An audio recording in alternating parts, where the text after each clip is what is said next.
দেশের মানুষকে। নির্বাচনী প্রচারণায় আবারও উত্তরবঙ্গে এসেছেন বিএনপি চেয়ারম্যান তারেক রহমান। উত্তরের জেলা ঠাকুরগাঁও, নীলফামারী এবং দিনাজপুরে জনসভায় যোগ দেবেন তিনি।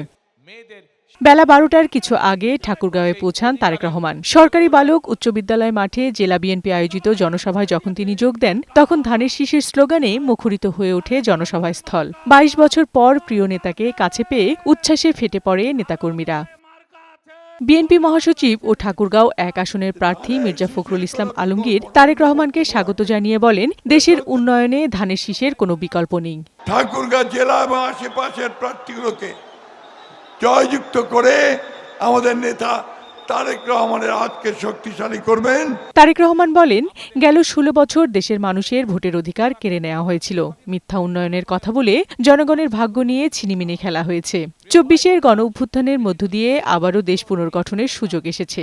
বিএনপি সবাইকে নিয়ে দেশ পুনর্গঠন করতে চায় বলে জানান তারেক রহমান। এইবারকার নির্বাচন শুধু দেশের নির্বাচিত করার নির্বাচন নয়, এবারকার নির্বাচন হবে আমাদের দেশকে পুনর্গঠন করার নির্বাচন।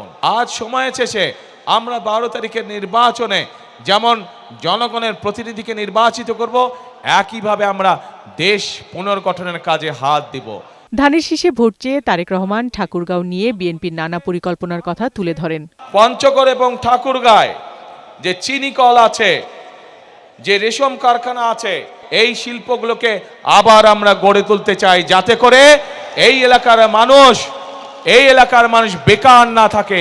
একই সাথে এই এলাকার মানুষ যাতে আরো ভালো চিকিৎসা পায়, সেই জন্য মেডিকেল কলেজের যে দাবিটি আছে ইনশাআল্লাহ সেটিও আমরা বাস্তবায়ন করব। বিএনপি আগামী ১২ তারিখের নির্বাচনে সরকার গঠন হলে যত দ্রুত সম্ভব আমরা এই এলাকার এয়ারপোর্ট ইনশাআল্লাহ চালু করব।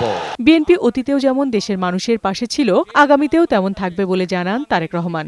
আপনারা যদি আমাদের হাতকে শক্তিশালী করেন, আপনারা যদি আমাদেরকে সমর্থন দেন, ইনশাআল্লাহ অতীতে যেমন বিএনপি সকল সময় আপনাদের পাশে ছিল, এলাকার উন্নয়নের জন্য কাজ করেছে, মানুষের দুঃখ ঘুচানোর জন্য কাজ করছে, ইনশাআল্লাহ ভবিষ্যতেও আমরা একইভাবে আপনাদের পাশে থাকব।